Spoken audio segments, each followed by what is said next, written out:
All right, hello everyone. Welcome back to the channel. This is Dwayne with Mini Tech Bits. If you are a subscriber, thank you for coming back and checking out this next video. If you're not a subscriber yet, go ahead and please do so you'll get more news and tech tips, PC builds, reviews, whatever else comes our way. All right, so let's jump into it here. Today we're going to be talking about the 8 different tips that I have if you're planning to build a PC. Building a PC in 2021 is no joke. Right now it's kind of hard, especially if you're caught up on this the GPU shortage and the scalpers and so on and so forth. If you want to build a computer nowadays, it's not impossible. We can definitely do that. That's what I'm here for. I'm going to kind of give you some tips here if you're planning on building a PC. So the first tip is ask yourself why. Why are you going to build a PC, especially right now when it's kind of difficult? Let's say you're thinking about transitioning from console, or you like the freedom of a PC, or you just thought it was kind of fun and you want to give it a shot. Other reasons why people might be looking into building a computer is just the freedom and the choice of games that we have. We have a multitude and just a large selection of games, through Steam and Epic Games and all those different launchers that we have. It's kind of getting a little overwhelming at this point. There's never a shortage when it comes to games on the PC, and on top of that, you have a lot of other things that you can do on there. All right, that brings us to the second tip. Budget. Plan it. Figure out what is good for you in terms of, the cost. All right? If you're looking to build a very basic kind of PC, nowadays you're looking to spend around, depending on the parts that you're looking at, not 7,000. That's a little extreme. $700 to maybe $1,000 if you go with more like budget parts, right? So really think about this. Really be careful. Save up to this amount that you have or that you're looking at. But regardless of how much you put aside, you will spend a little bit more than you intend. It's always like that. It just happens. All right. So just plan to have an extra $100 or $200 on top of whatever you have planned, because you might either run into problems or you may forget something. So just keep that in mind. Okay, so now we asked the why. We have a budget. Now we get to plan. Think about your desk. Okay, you have a limited amount of space. I mean, this desk behind me is kind of full, and this is just where I build stuff, right? So you have to think about how much space you're going to be using on your desk. A lot of people, will get these monstrous cases and then build into it, and then they all of a sudden don't know where to put it. So you don't want to end up that way. Think about the monitor that you're going to be using, right? Most monitors are, at least the basic size is 24 inches, which is like the one over here, and that will fill up quite a bit of desk space. So you want to make sure that you take these all into consideration. Why do I say this? Well, if you think about cases in a full-size ATX, those, like I said earlier, are monstrous. They will fill up majority of your desk. This little case here, well, not little, is considered a mini ITX, but it's quite large, as you can see. It's supposed to be a monitor stand. I'm going to do a build video on this in a couple of weeks here, so keep an eye out for that. But if you wanted to save desk size, you can always go with something like this, a mini ITX case. Just keep in mind that this is going to be a lot harder to build in than in full-size ATX. Tip number 4, or step number 4. I don't even know if these are really tips, but whatever. Step number 4, preparation. It's good to prepare and get the stuff that you need that are going to be used in basically every build that you're going to be working on from now on. Now, I say this because your first build is never enough. Most people will continue to keep building after they make their first PC. It's fun. It's addictive. You're going to keep wanting to either upgrade yours or build stuff for others or whatever, so there's many reasons why you want to get stuff that you can just keep using. So one of those things that I talk about is actually this guy right here, screwdriver set. Get a tech screwdriver set. These are very, I don't know if you can see that in the camera. This is very beneficial. Get one that has magnetic capabilities. This will save you in the long run. I've dropped so many screws before because, being careless or whatnot. So the one that I have actually labels each piece, each screw head, so you can actually match that up with whatever is in the manual or whatever they say, even online. The next thing that you're going to want to have is just grab yourself a tube of thermal paste. This will last you quite a while. I bought this, I don't even know how long ago, at least a couple of years ago, and I'm only a quarter through this, and I've been building quite a bit of PCs. But these tubes of thermal paste are inexpensive. You can get them all over. Newegg, Amazon, they're around $10, $12. If you get the premium stuff, it's like $14, but you have a smaller tube. But that's always good to have, and it's going to be handy because, you know, if you have to reseat the PC or CPU, or upgrade your CPU or something like that, you're going to have to wipe out that thermal paste and put a new one. And speaking of wiping out thermal paste, absolutely get some thermal remover. I've got these guys, these Arctic Clean. I've been using these guys for years now. Not these bottles specifically, but this brand. Highly, highly recommend it. I think they're like $15 for the set. One is an actual material remover, and the other guy is a purifier, just to clean it and make it nice and shiny in the end. So definitely recommend those guys. Is this still recording? Just want to make sure.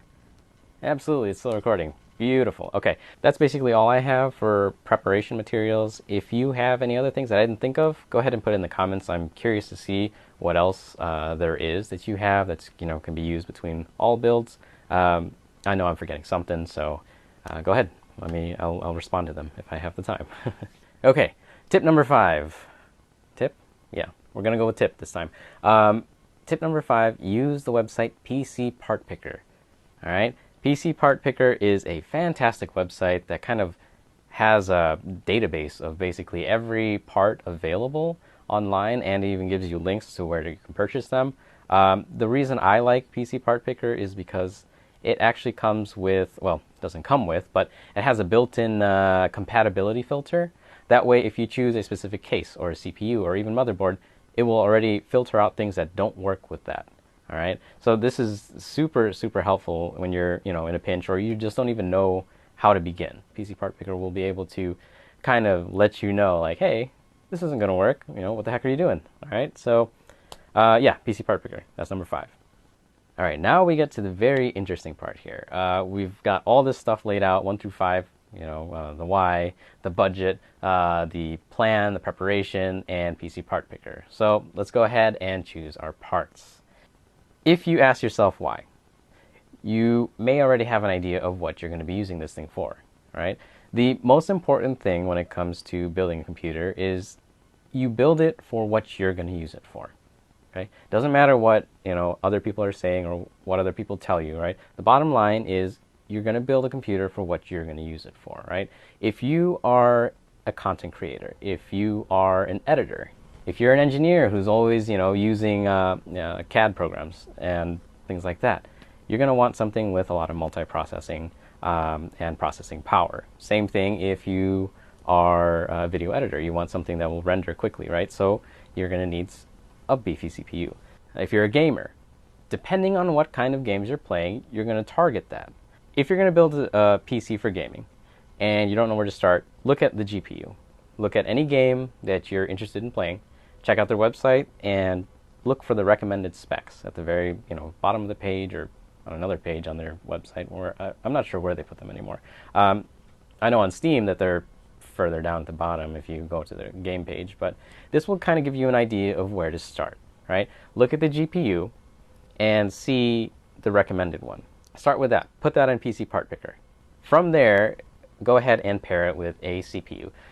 There's a lot of options for CPUs. I recommend a 6-core CPU. Those seem to be the best as far as like budget and performance if you're just gaming. Absolutely go with a Ryzen CPU if you have the chance. I'm just very impressed with what they've done so far. They're doing a great job with the products that they're putting out. They're cost effective and they're reliable so far. Easy to overclock, easy to use, easy to swap out. Just, a great CPU and great brand overall. So AMD Ryzen CPUs, if you're going for a 6-core, go for a 3600 if you can find them.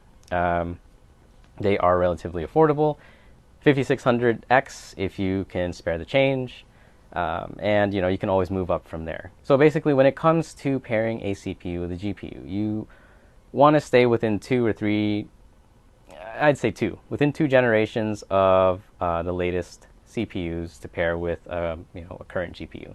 You don't want to go too far back when it comes to CPUs or pairing a CPU with a GPU because it will bottleneck the system. All right, we can go into more details about bottlenecks later on. Again, with all these parts, because I'm just going to go through a bunch of them, I'm going to put them in the description here so you can take a look and find out what would work for you, or just find some different kind of links to take you to these websites so you can do some research. If you want to future-proof, just bump it up a step. Okay, for a CPU, bump it up a generation. If you're going to go with the recommended GPU for a game, if you want to future-proof it, go up a step for the GPU. All right, so if you're going to say get a RX 5700, go with an RX 5800, or go to the next generation, an RX 6700. Although remember, it's very hard to find those GPUs right now at least retail price. If you have the cash for it to buy it from a scalper, or afford the prices that are out there right now, by all means go for it. I don't think it's worth it, but I'm not going to stop you. So you got the CPU, you got the GPU. Let's go ahead and figure out what kind of case you want.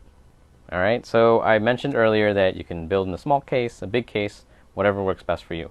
I did find that larger cases, ATX ones, are a lot more affordable versus these mini ITX ones that I always build in. I mentioned that you should think about the size of the case because it can determine the size of the CPU cooler that you're going to use. In some cases, the GPU and even the power supply itself. So it's kind of important to think about it and choose one that's right for you. Also, if you're choosing one that's right for you, if you got big hands, I've got very small ones, so I can work in these mini ITX cases. If you got big hands, go for a larger case, or micro ATX at the smallest, because having big hands in building into computers is an absolute nightmare, and I don't recommend it even on my worst enemy.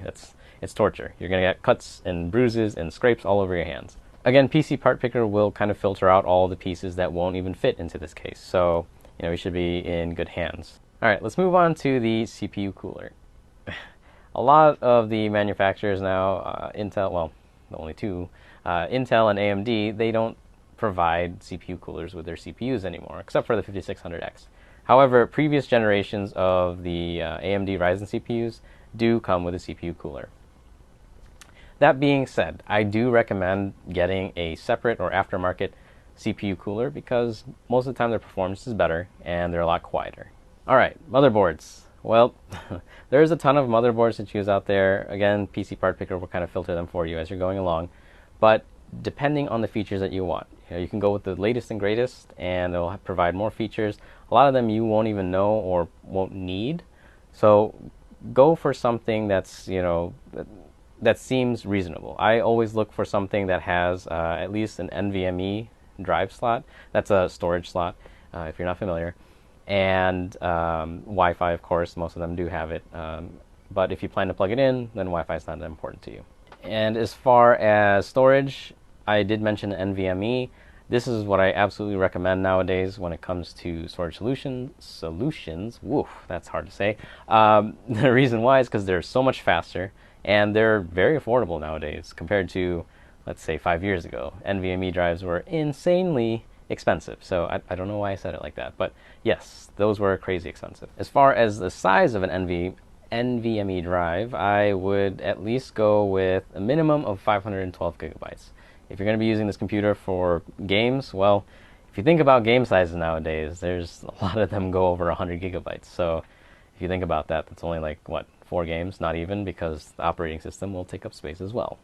For RAM, just get something that's 16 gigabytes. Don't worry about the CL or the latency and the speeds right now. If you can get a 3000 megahertz one or at least 2800 megahertz, you're good to go. A lot of those RAM things, you're going to have to enable the XMP profiles in the BIOS, so we're not going to get into that right now.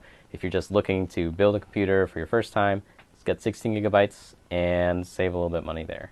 Now let's go on to the PSU, or the power supply unit. This has always been a huge topic of discussion. If you look at PC Part Picker, it kind of gives you an estimate wattage of the system itself. I recommend just getting something that's about 100, 200 watts more than what it shows. A lot of other people will say just go for the greatest. Go for 800 watts, go for 900 1000 watts, 1200 watts even. That's unnecessary. It's completely unnecessary, especially if you're building a budget computer, right? You can always upgrade the PSU later, so if you need to have more wattage, you can just buy a new one later and swap it out. Easy peasy, no need to worry. But if you're going to go with extreme parts already, so high-end performance, parts, then go ahead, grab yourself, like 700-800 watts power supply. Here's the thing, when it comes to buying a power supply, I think the most important thing is to make sure you get something that's an 80 plus gold. That's the power efficiency, meaning that 80% and higher is actually being used by the system, and 20% or less is actually being converted into heat. Another thing to note is that the higher the wattage that you have on your power supply, the hotter it's gonna get. That's just how it works. If you want a quieter system, a cooler system, go with a smaller power supply. I've actually never gone beyond 600 watts. I think that's the highest. Actually, no, that's a lie. 700 watts is the highest that I've ever gone. If you're planning to overclock, another discussion that we'll have another time. If you are, though, you're going to need something with more wattage. So just bump up an extra 100 watts or so just to be safe. Okay, so if your case supports it, then grab some case fans. Most cases will have specifications on what kind of case fans they can fit. Right? So just go ahead and take a look at the manufacturer webpage or the details page. I think in PC Part Picker might say, yeah, it should say on the left-hand side somewhere the size of the case fans that it can accommodate. All right, RGB. Does this really affect performance? Absolutely. No, I'm kidding. RGB, you don't really need it. If you want it, go for it, but you can save a little bit of money if you don't get RGB parts. Okay, so if you've saved money on things like, a lack of RGB, all that extra money, go ahead and put it into the GPU. So you can bump it up again if you have the extra cash for it. Last thing I forgot to mention, that if you don't have a copy of Windows, you're going to need one of those too. That will probably run you up another $100. Okay, so with all that said, now out of the way, and you have your nice fancy list of PC parts and PC Part Picker, the next step is just to pull the trigger. Go ahead and buy these components, these pieces. Now, you don't have to buy them all at one time, of course.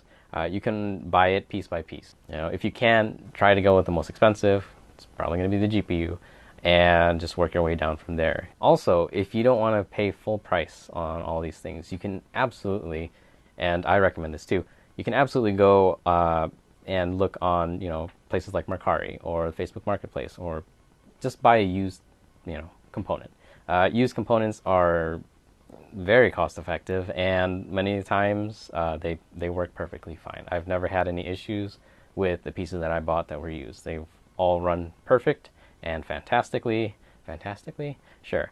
And yeah, so I highly recommend it. And that brings us to the last step. Is step number 8 is just to wait. All right. Once you've gotten all those parts and you're waiting for it to come in, go ahead and do some YouTube research on how to build the computer, how to put all these components together. I'm going to release a video later on how to put put your first PC build together. So keep an eye out for that. But like I said, do some research. Get hyped up. This is it. You've done it, and get excited. All right, that concludes my 8 tips or steps to planning for your first PC build. It may work for you, it may not work for you. If you have any questions, go ahead and put it in the comments. I will help you out as much as I can. But other than that, if you haven't subscribed, go ahead and sub so that you can be caught up on the next videos that come along. Yeah, thanks for watching again, and see you guys next time.